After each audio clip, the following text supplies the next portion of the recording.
Good morning, viewers. Today's topic is nonlinear data structure graph. Under graph, we will discuss about biconnectivity. So it is in Unit 4 of data structures. The subject code of this subject is CS8391. So the objectives of this presentation are: we are going to learn about biconnected graph, and we will discuss about the steps for finding articulation point with an example. So first, what is biconnectivity? A biconnected graph, it is defined as a connected graph. It should not contain any articulation vertices. This graph must be connected and non-separable. That is, if you remove any vertex from the graph, then also the resultant graph must also be connected. If you remove one or more vertex from the graph, still the graph must be connected. So you can define biconnectivity for both undirected graph and for the directed graph. So for the undirected graph, it is a connected graph. It should not be broken into disconnected pieces once you delete a single vertex. Whereas for a directed graph, consider for any two vertices V and W, there should be two directed paths from V to W. Okay, we must need two directed paths from V to W. But remember the condition, there should not be any vertices in common other than V and W. Okay, so that's about biconnectivity. So when we say the graph is biconnected graph, consider we have the graph which contains the nodes 1, 0, 3, 2 and 4. And now we are removing the node 1 and its corresponding edges. Still all the nodes are connected. So that's why it's called as biconnected graph. So again, let's see the same example. Here the node 2 is removed. The node 2 and its edges. We have the remaining nodes 1, 0, 3, 4. Still they are connected after disconnecting the vertex 2. So these are some examples for biconnected graph. So what do you mean by articulation point or cut vertices means?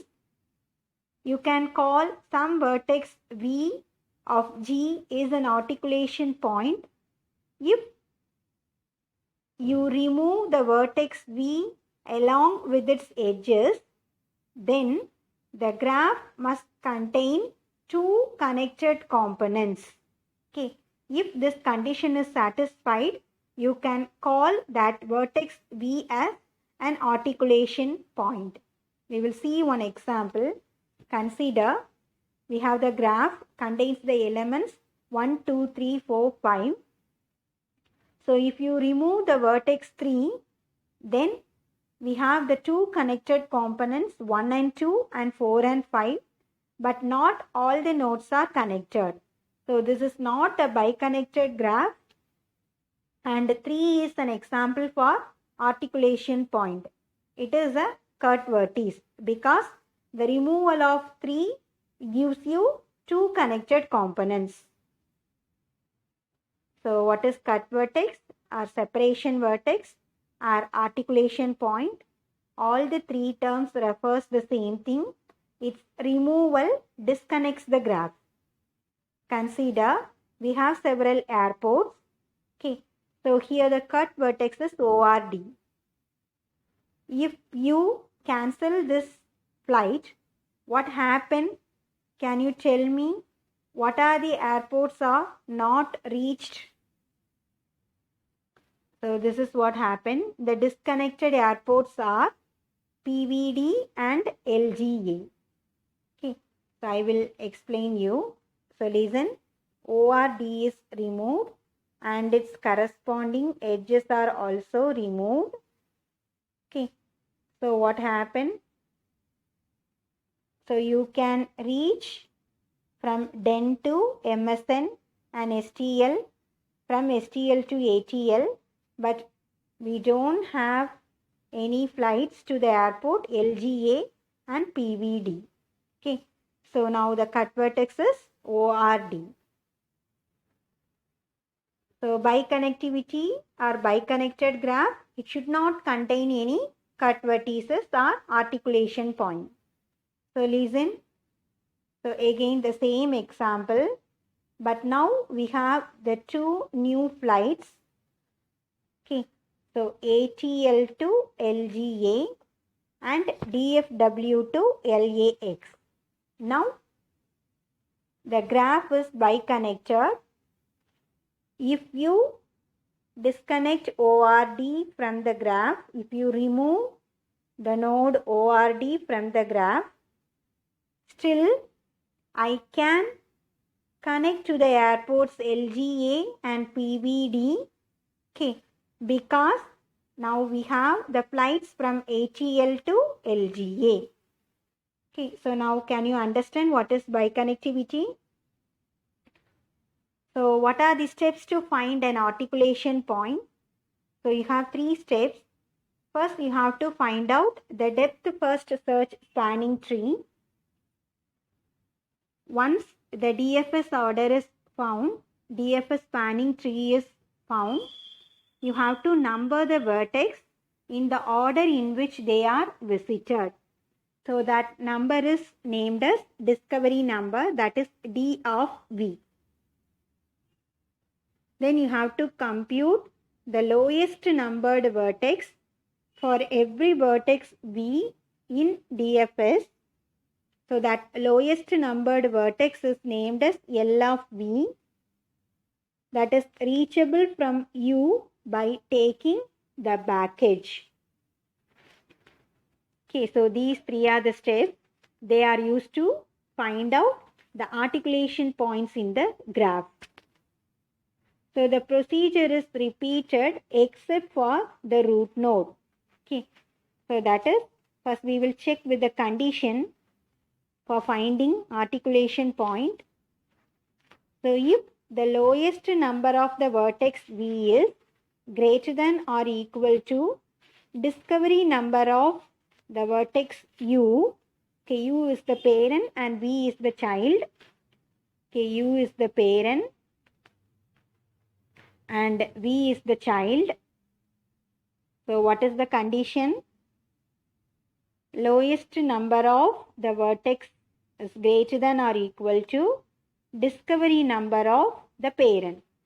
So if this condition is satisfied, you can say that the node U is an articulation point, but it is not true for the root node. Okay. We will see with one example. Consider the given graph contains the nodes 1, 2, 3, 4 and 5, 6. So what is my first step? I have to find out the DFS spanning tree. Hope you remember the steps for DFS. Okay. So the DFS traversal is from the node 1. Here all the nodes are visited in depth wise. So 1 to 4, then 4 to 3, then 3 to 5, 5 to 6. Okay. With this, 6 is not connected with any other vertex. So you backtrack to 5 and to 3. So 3 is having the vertex 2. So it is visited. So now all the elements are visited. Since so the graph DFS contains 1, 4, 3, 5, 6. Okay, so this is the DFS order. And we have 2 back edges. One is from 5 to 6 and the other one is from 2 to 1. Okay, so once again, the first step is finding the depth first search of the given graph. So in depth first order, all the elements are visited in depth wise. So we start with 1. The adjacent of 1 is 4. The adjacent of 4 is 3. The adjacent of 3 is 5. The adjacent of 5 is 6. Since 6 is not connected to any other nodes, we backtrack to the node 5. So 5 is already visited. Again backtrack to 3. So 3 has an adjacent node as 2. So we are visiting the node 2. From 2, again I don't have any connected vertices. So this is the end of depth first search.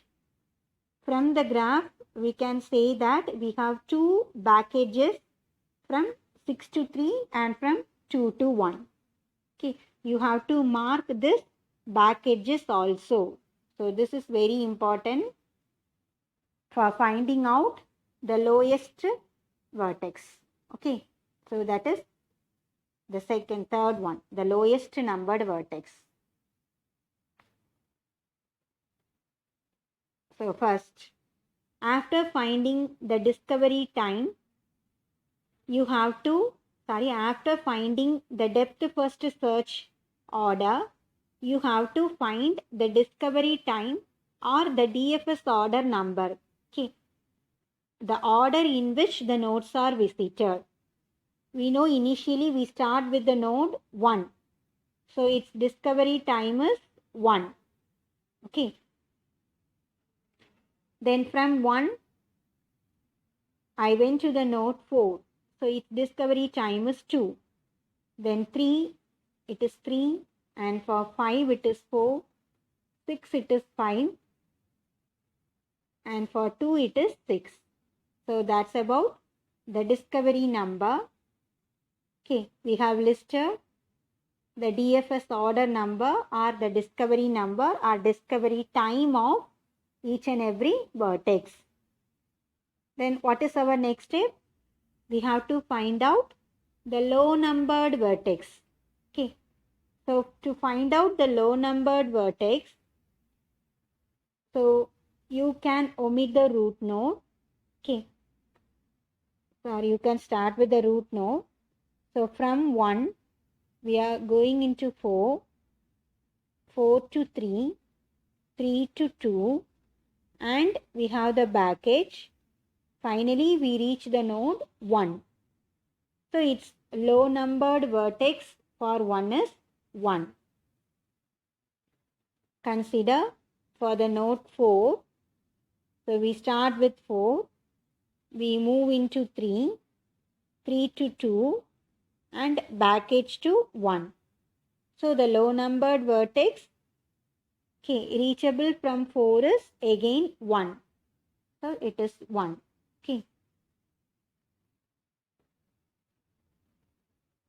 So again, start with 3. From 3, I can reach 2. And through the back edge, I can connect with 1. So the low numbered vertex reachable from 3 is 1. So it is again 1. Okay. So like that, for each and every vertex, you have to find out the low numbered vertex. So consider the node 5. From 5, we are reaching 6. And from 6, through the back edge, I can connect to the vertex 3. Okay, so it is the low numbered vertex. So the low numbered vertex reachable from 6 is 3. Similarly, for the node 5, I am starting with 5, moving to 6. For 6, 5 already completed. For 6, for the node 6, see the figure. Directly through the back edge, I can connect to the vertex 3. So it is the low numbered vertex reachable from the node 6. So it is 3. So now I have completed the DFS order number and the lowest numbered vertex reachable from each and every vertex through back edge. Now, can you remember the condition?